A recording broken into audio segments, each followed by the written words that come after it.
যারা সাহাবায়ে কেরামের দুষ্টুদের তালাশ করবে, যারা সাহাবায়ে কেরামের গবেষণা করবে, যারা গবেষণার নামে সাহাবায়ে কেরামের সমালোচনা করবে, চুপ কচলালে যেমন চুপ চলে যাওয়ার সম্ভাবনা থাকবে, সাহাবায়ে কেরামের সমালোচনা করলে ঈমান চলে যাওয়ার সম্ভাবনা। আমাদের জান যতক্ষণ থাকবে হযরত আমির মুআবিয়া রাদিয়াল্লাহু তাআলার পক্ষে আমাদের কলমও চলবে, জবানও চলবে ইনশাআল্লাহ। হযরত আমির মুআবিয়া রাদিয়াল্লাহু তাআলার পক্ষে আমাদের জবানও চলবে, কলমও চলবে ইনশাআল্লাহ। সুতরাং আমরা কোন সাহাবীর সমালোচনা করব, আমার হাবিবের এক নম্বর পরিচয় আল্লাহ বলেন মুহাম্মদ আমার হাবিব, তার পরিচয় কি? রাসূলুল্লাহ। তিনি কে? আল্লাহর রাসূল। তিনি শুধু রাসূলই না, তিনি শ্রেষ্ঠ রাসূল। তিনি শুধু রাসূলই না, তিনি খাতামুন নবিয়্যিন। তো আমার হাবিব তিনিও শ্রেষ্ঠ, আমার হাবিব সব দিক থেকে শ্রেষ্ঠ। এরপর আল্লাহ রাব্বুল ইজ্জত ওয়াল জালাল বলেন শুধু আমার হাবিবের প্রশংসা না, ওয়াল্লাযীনা মাআহু, আমার হাবিবের সাথে যারা আছে, আমার হাবিবের সঙ্গী যারা, আমার হাবিবের সাথী যারা। দেখেন একজন এমপি হলে তার সাথী থাকে, একজন মন্ত্রী হলে তার সাথী থাকে, একজন চেয়ারম্যান হলে তার সাথী থাকে, একজন মেম্বার হলে তার সাথী থাকে, একজন প্রধানমন্ত্রী তার মন্ত্রী পরিষদ থাকে, একজন ইউনিয়নের চেয়ারম্যান তার ইউপি সদস্যরা থাকে, একজন মেয়র তার আপনার কি থাকে, বিভিন্ন কাউন্সিলর থাকে। তাহলে এবার বুঝেন ইউপি চেয়ারম্যানের যেমন মেম্বার থাকে, মেয়রের যেমন কাউন্সিলর থাকে, এমপির যেমন বিভিন্ন ডিসিএসপি থাকে, প্রধানমন্ত্রীর যেমন বিভিন্ন মন্ত্রী থাকে, মন্ত্রীর যেমন সচিব থাকে। আল্লাহ বলেন আল মুহাম্মাদুর রাসূলুল্লাহ, আমার হাবিব আল্লাহর রাসূল, তার কিছু সাথী আছে যাদেরকে আমরা বলি সাহাবী, যাদেরকে আমরা বলি কি। এজন্য আমাদের আকীদা নবী করিম সাল্লাল্লাহু আলাইহি ওয়াসাল্লামের পরে এই উম্মতের সর্বশ্রেষ্ঠ কারা? দেখেন কথা পায় না। নবী করিম সাল্লাল্লাহু আলাইহি ওয়াসাল্লামের পরে এই উম্মতের শ্রেষ্ঠ কারা? এখানে আমি দুইটা আকীদা বুঝাই। একটা আকীদা হলো আদম আলাইহিস সালাতু ওয়াস সালাম থেকে শুরু করে আমাদের নবী করিম সাল্লাল্লাহু আলাইহি ওয়াসাল্লাম পর্যন্ত আল্লাহ দুনিয়াতে যত নবী পাঠিয়েছেন, আল্লাহ দুনিয়াতে যত রাসূল পাঠিয়েছেন, আহলুস সুন্নাহ ওয়াল জামাতের আকীদা হলো নবীগণ মাসুম। বলেন নবীগণ, 7-8 জনে বলছেন, এটা আকীদার বাস্তব, এজন্য ভালো লাগতেছে না। বলেন নবীগণ মাসুম, সবাই বলেন নবীগণ, জোরে বলেন নবীগণ মাসুম মানে নিষ্পাপ। বলেন মাসুম মানে নবীদের কোনো গুনাহ, বলেন নবীদের কোনো গুনাহ, ছোট কোনো গুনাহ তারা করেন, বড় গুনাহ করার প্রশ্নই, বলেন বড় গুনাহ করার প্রশ্নই। তাহলে নবীগণ মাসুম। বলেন নবীগণ, সাহাবারা মাহফুজ এবং মাগফুর। বুঝেন, নবীগণ মাসুম, তারা গুনাহ করেন নাই, গুনাহ করেন নাই। আর সাহাবারা হলেন মাগফুর, মানে সাহাবায়ে কেরাম যদি কখনো ভুলবশত কোনো গুনাহ করে ফেলেন তাদেরকে মাফ করে দিয়েছেন কে? এবার বলেন যেহেতু সাহাবায়ে কেরাম মাগফুর, যেহেতু সাহাবায়ে কেরাম মাগফুর, সাহাবায়ে কেরাম মাগফুর ঘোষণা করেছেন কে? আল্লাহ। রাদিয়াল্লাহু আনহুম ওয়া রাদু আন। সাহাবায়ে কেরাম মাগফুর ঘোষণা করেছেন কে? আল্লাহ। মুহাম্মাদুর রাসূলুল্লাহ ওয়াল্লাযীনা মাআহু আশিদ্দাউ আলাল কুফফার রুহামাউ বাইনাহুম তারাহুম রুকআন সুজদাই ইয়াবতাগুনা ফাদলাম মিনাল্লাহি ওয়া রিদওয়ানা। সাহাবায়ে কেরাম মাগফুর ঘোষণা করেছেন কে? আল্লাহ। ওয়াস-সাবিকুনা আল-আউয়ালুন মিনাল মুহাজিরিন ওয়াল আনসার। এবার বুঝেন সাহাবায়ে কেরাম মাগফুর, তারা যদি কখনো কোনো কারণে গুনাহ করে ফেলেন সাথে সাথে তারা তওবা করে ফেলেছেন। আর তওবা করার কারণে আল্লাহ রাব্বুল ইজ্জত ওয়াল জালাল সাহাবায়ে কেরাম রিদওয়ানুল্লাহি আলাইহিম আজমাইনকে মাগফুর ঘোষণা করেছেন, ক্ষমাপ্রাপ্ত ঘোষণা করেছেন। যেহেতু তারা ক্ষমাপ্রাপ্ত, এজন্য আহলুস সুন্নাহ ওয়াল জামাতের আকীদা হলো কোন সাহাবার সমালোচনা করা জায়েজ নাই। বলেন কোন সাহাবার সমালোচনা করা জায়েজ? মুকুলে বলেন না, কোন সাহাবার সমালোচনা করা জায়েজ? দেখেন পৃথিবীতে যত বাতিল ফিরকা, আপনারা জানেন নবী করিম সাল্লাল্লাহু আলাইহি ওয়াসাল্লাম বলেছেন এই উম্মত হবে 73 দল। দল 1-2টা না, 73টা। এই দল মানে আওয়ামী লীগ, বিএনপি, জামাত, জাসদ, বাসদ, জাতীয় পার্টি, ইসলামী আন্দোলন, খেলাফত মজলিস, জমিয়ত, রাজনৈতিক দল না। এই দলগুলো মানে এই উম্মত আকীদা কেন্দ্রিক 73 দল হবে। 73 দলের 72 দল হবে জাহান্নামী, জান্নাতি দল হবে একটা। এই যে 72 দল, এই 72 দল যে জাহান্নামী হবে, জান্নাতি একদল কি কারা হবে? নবী করিম সাল্লাল্লাহু আলাইহি ওয়াসাল্লাম জান্নাতি দলের প্রতীক দিয়েছেন দুইটা। এক নম্বর প্রতীক মান আলাইহি, যারা নবীর পথে চলবে। 2 নম্বর প্রতীক ও আসহাবি, যারা সাহাবা একরামের পথে চলবে। দেখেন এই 72 ফিরকা যাচাই করবেন কেমনে, এই 72 ফিরকা বাছাই করবেন কেমনে? দলের তো অভাব নাই, আকীদা কেন্দ্রিক দলের তো অভাব নাই। আকীদা কেন্দ্রিক দল তো এক দুইটা না, বাংলাদেশের শত শত দল আছে। 72টা থিম আমাদের সামনে নবী বলেছেন। এবার প্রশ্ন হলো, কোন দল জান্নাতি, কোন দল জাহান্নামী? কোন মাপকাঠি দিয়ে যাচাই করবেন কোন দল জান্নাতি, কোন দল জাহান্নামী, কোন দল সঠিক, কোন দল বেঠিক, কোন দল মূলধারা, কোন দল বামপন্থা, কোন দল ডানপন্থা? যাচাই করবেন কেমনে, বাছাই করবেন কেমনে? নবী করিম সাল্লাল্লাহু আলাইহি ওয়াসাল্লাম 2টা মাপকাঠি দিয়েছেন। 1 নম্বর মাপকাঠি নবী, 2 নম্বর মাপকাঠি সাহাবী। বুঝা গেল কেউ সঠিক না বেঠিক, কেউ জান্নাতি না জাহান্নামী।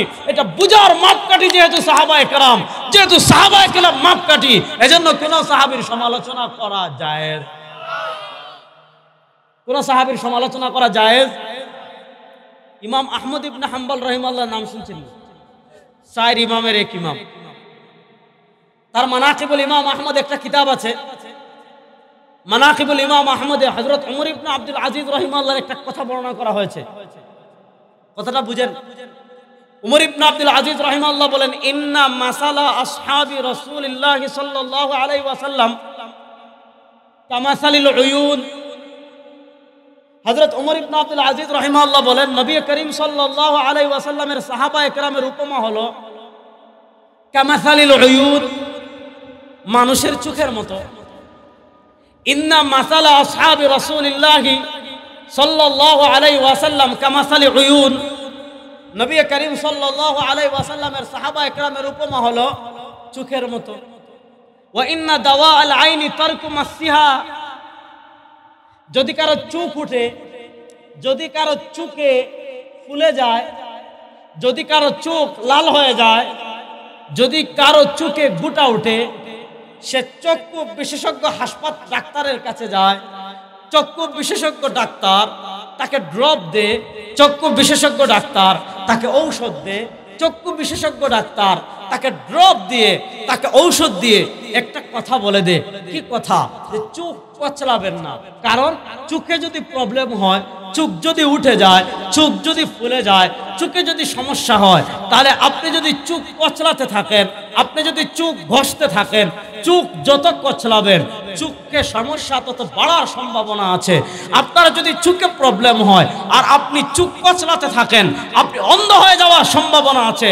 সরওয়ারে দু আলম সাল্লাল্লাহু আলাইহি ওয়াসাল্লামের সাহাবায়ে কেরাম এই উম্মার জন্য চোখ স্বরূপ। চোখ কচলালে যেমন চোখ চলে যাওয়ার সম্ভাবনা থাকে, যারা সাহাবায়ে কেরামের দুষ্টুতে হ্রাস করবে, যারা সাহাবায়ে কেরামের গবেষণা করবে, যারা গবেষণার নামে সাহাবায়ে কেরামের সমালোচনা করবে, চোখ কচলালে যেমন চোখ চলে যাওয়ার সম্ভাবনা থাকবে, সাহাবায়ে কেরামের সমালোচনা করলে ঈমান চলে যাওয়ার সম্ভাবনা। আর আকীদা হলো কোন সাহাবীর সমালোচনা করা জায়েজ না। রাস্তে বলেন, জামাতে সাহাবার সমালোচনা তো করা যাবেই না। আল্লাহ নবী সাল্লাল্লাহু আলাইহি ওয়াসাল্লামের আদনা থেকে একজন আদনা, নবী করিম সাল্লাল্লাহু আলাইহি ওয়াসাল্লামের একজন আদনা সাহাবী হযরত ওয়াহশী। হযরত ওয়াহশী রাদিয়াল্লাহু তাআলা আনহুকে, হযরত হামজা রাদিয়াল্লাহু তাআলা আনহুকে উহুদ যুদ্ধে যিনি অত্যন্ত নির্মমভাবে শহীদ করেছিলেন। আল্লাহ নবী সাল্লাল্লাহু আলাইহি ওয়াসাল্লাম মক্কা বিজয়ের দিন যাদেরকে সাধারণ ক্ষমা ঘোষণা করেননি, তাদের ভিতরে একজন ছিলেন ওয়াহশী। এই ওয়াহশী একজন সাধারণ সাহাবী।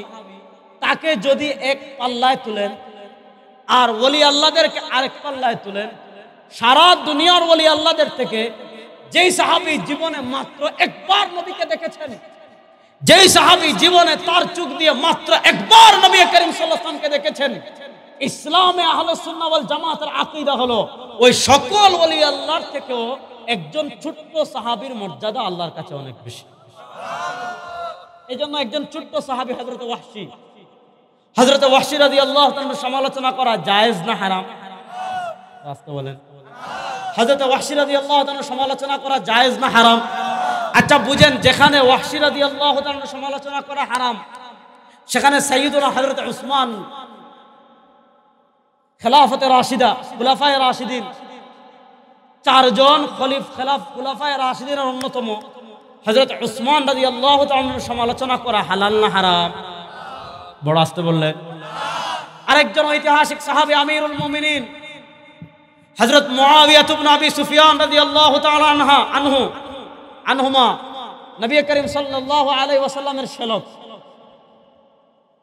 ইসলামের সীমান্ত যিনি অনেক বিস্তৃত করেছিলেন, যার জন্য নবী করিম সাল্লাল্লাহু আলাইহি ওয়াসাল্লাম নিজে দোয়া করে গিয়েছেন, আল্লাহুম্মা জাআলহু হাদিয়াম মাহদিয়া, আল্লাহ আমার মুআবিয়াকে আপনি পথ প্রদর্শক বানিয়ে দিন। যিনি ইসলামের একজন গুরুত্বপূর্ণ খলিফা, যিনি কাতিবুল ওয়াহি, যিনি ওহী লেখক, তিনি ইসলাম গ্রহণ করার পর নবী করিম সাল্লাল্লাহু আলাইহি ওয়াসাল্লাম হযরত আমির মুআবিয়া রাদিয়াল্লাহু তাআলা আনহুকে ওহী লেখার দায়িত্ব দিয়েছেন। আমি আপনাদের কাছে জানতে চাই যে আমির মুআবিয়া রাদিয়াল্লাহু তাআলা কাতিবুল ওয়াহি ছিলেন, যে আমির মুআবিয়া রাদিয়াল্লাহু তাআলা ইসলামের সীমান্তকে অনেক বিস্তৃত করেছিলেন, যে আমির মুআবিয়া রাদিয়াল্লাহু তাআলা অনেক ফজিলত রয়েছে, যে আমির মুআবিয়া রাদিয়াল্লাহু তাআলা হাদিস ইমাম বুখারী বর্ণনা করেছেন, যে আমির মুআবিয়া রাদিয়াল্লাহু তাআলা থেকে অসংখ্য অগণিত হাদিস বর্ণিত হয়েছে, যে আমির মুআবিয়া রাদিয়াল্লাহু তাআলা ইসলামের একজন অন্যতম খলিফা, সেই আমির মুআবিয়া রাদিয়াল্লাহু তাআলার সমালোচনা করা হালাল না হারাম? মুখ খুলে বলেন। সে আমির মুআবিয়া রাদিয়াল্লাহু তাআলার সমালোচনা করা হালাল না হারাম? শিয়ারা, এই যে আজকে আপনারা ইরান দেখে লাফান, ইরান কখনো ইসলামের বন্ধু হতে পারে না। শিয়ারা কখনো মুসলমানদের আপন হতে পারে। এই শিয়ারা হযরত ওমর রাদিয়াল্লাহু তাআলাকে গালিগালাজ করে, হযরত আবু বকর সিদ্দিক রাদিয়াল্লাহু তাআলাকে গালিগালাজ করে। শিয়াদের একাংশের আকীদা হলো, বিশেষ করে ইরানের শিয়া যেগুলা, এগুলার আকীদা হলো হযরত আম্মা জান আয়েশা রাদিয়াল্লাহু তাআলা আনহা জিনা করে, এবং তাদের আকীদা হলো তারা যদি মক্কা মদিনার কখনো ক্ষমতা পায় তাহলে আম্মা জান আয়েশার কবরে রজম মারবে। এজন্য দেখবেন শিয়ারা হযরত আবু বকর এবং ওমর রাদিয়াল্লাহু তাআলাকে গালিগালাজ করে। এই শিয়ারা সাহাবী বিদ্বেষ, সাহাবীদের ভিতরে খারাপ ধারণা, সাহাবীদের ব্যাপারে উম্মার ভিতর খারাপ ধারণা তৈরি করার জন্য প্রথমে এসে আবু বকর রাদিয়াল্লাহু তাআলাকে গালি দিবে না, প্রথম এসে ওমর রাদিয়াল্লাহু তাআলাকে গালি দিবে না, প্রথম এসে আয়েশা রাদিয়াল্লাহু তাআলাকে গালি দিবে না। তারা সাহাবা সমালোচনাকে বৈধ করার জন্য, সাহাবা সমালোচনাকে জায়েজ করার জন্য প্রথমে টার্গেট করবে আমির মুআবিয়া রাদিয়াল্লাহু তাআলাকে, যে হযরত মুআবিয়া রাদিয়াল্লাহু তাআলা এটা করেছেন, ওইটা করেছেন, এই করেছেন, সেই করেছেন। এই শিয়ারা ইসলামের সূচনাকাল থেকে হযরত আমির মুআবিয়া রাদিয়াল্লাহু তাআলার ব্যাপারে কিছু ইতিহাস নিজেরা মনগড়া লিখেছে। ওই মনগড়া ইতিহাসের আলোকে প্রথম আমির মুআবিয়া রাদিয়াল্লাহু তাআলাকে টার্গেট করে আস্তে আস্তে আস্তে আস্তে তারা সামনে বাড়ে। এজন্য ইমাম নাসাই রাহিমাহুল্লাহ বলেছেন, ইন্নাল ইসলাম কাদারিন লাহু আবওয়াব, ইসলামের উপমা হলো একটা ঘরের মতো, যেই ঘরের অনেকগুলো দরজা আছে, এক ঘরের একাধিক দরজা থাকে, এক ঘরের যেমন একাধিক দরজা থাকে, ইসলামের দরজা হলেন সাহাবায়ে কেরাম। আচ্ছা বলেন, একটা ঘরের সব দরজা স্বর্ণের বানানো, কিন্তু একটা দরজা ভাঙ্গা দরজা নাই, এটা খালি। আপনার ঘরে যত দামি জিনিস থাকুক, একটা দরজা যদি না থাকে, রাত্রে আপনার ঘর থেকে সম্পদ চুরি হয়ে যাওয়ার সম্ভাবনা আছে না নাই? ইসলামের দরজা এক একজন সাহাবী, একজন সাহাবীকে সমালোচিত করা মানে ইসলামের একটা দরজা খুলে দিয়েছেন, যেই দরজা দিয়ে নাস্তিক মুরতাদরা, ইসলাম বিদ্বেষীরা ইসলামের শিকড় কেটে দেওয়ার ষড়যন্ত্র করবে। এজন্য আহলুস সুন্নাহ ওয়াল জামাতের আকীদা ইবনে নাসাই বলেছেন, মান আরাদা মুআবিয়া ফাকান্নামা আরাদা জামিআস সাহাবা। যদি তোমাদের কোনো ব্যক্তিকে, কোনো লেখককে, কোনো গবেষককে আহলে বাইতের মহব্বতের নামে হযরত মুআবিয়া রাদিয়াল্লাহু তাআলা সমালোচনা করতে দেখো, খিলাফত ও মুলকিয়তের নামে, খেলাফত ও রাজতন্ত্রের গল্প সেদে, খেলাফত ও রাজতন্ত্রের গল্প গিলাতে গিয়ে হযরত আমির মুআবিয়া রাদিয়াল্লাহু তাআলার সমালোচনা করতে দেখো, ভাই দেখেন আমি আমাদের আকাবিরদের কথা বলতেছি না, আমি বলতেছি ইমাম নাসাইর কথা। ইমাম নাসাই রহমাতুল্লাহ আলাইহি ইন্তেকাল করেছেন 303 হিজরিতে, আজ থেকে কত বছর আগে? 1100-1200 বছর আগে, 1100 বছর আগে। ইমাম নাসাই রাহিমাহুল্লাহ বলেছেন, মান আরাদা মুআবিয়া ফাকান্নামা আরাদা জামিআস সাহাবা। যদি কাউকে দেখো হযরত আমির মুআবিয়া রাদিয়াল্লাহু তাআলা সমালোচনা করছে, মূলত সে সব সাহাবীকে বিতর্কিত করতে চায়। এবার সব সাহাবীকে বিতর্কিত করবে কিভাবে? বিতর্কের তো দরজা খুলতে হবে। এই দরজা বানায় আমির মুআবিয়া রাদিয়াল্লাহু তাআলাকে। এজন্য আহলুস সুন্নাহ ওয়াল জামাতের আকীদা হলো আল্লাহর নবী সাল্লাল্লাহু আলাইহি ওয়াসাল্লামের আদনা থেকে আদনা কোন সাহাবীর সমালোচনা করা জায়েজ। আজকে আপনি কি শিখাচ্ছেন? কি বুঝাতে চাচ্ছেন? আপনি গবেষণার নামে আমির মুআবিয়া রাদিয়াল্লাহু তাআলার সমালোচনা করবেন, আমির মুআবিয়া রাদিয়াল্লাহু তাআলাকে গনিমতের মাল আত্মসাৎকারী বলবেন, আমির মুআবিয়া রাদিয়াল্লাহু তাআলাকে আদর্শচ্যুত বলবেন, আর আমির মুআবিয়া রাদিয়াল্লাহু তাআলাকে গালিগালাজকারী সাব্যস্ত করতে চাইবেন। আমির মুআবিয়া রাদিয়াল্লাহু তাআলা কোরআন সুন্নাহ পরিবর্তন করে নিজের ব্যক্তি স্বার্থে, ইসলামের রাজনৈতিক ব্যক্তি স্বার্থে এবং রাজনৈতিক পলিসির কারণে কোরআন সুন্নাহর বিধান পরিবর্তন করেছেন। আপনি এগুলা লিখবেন।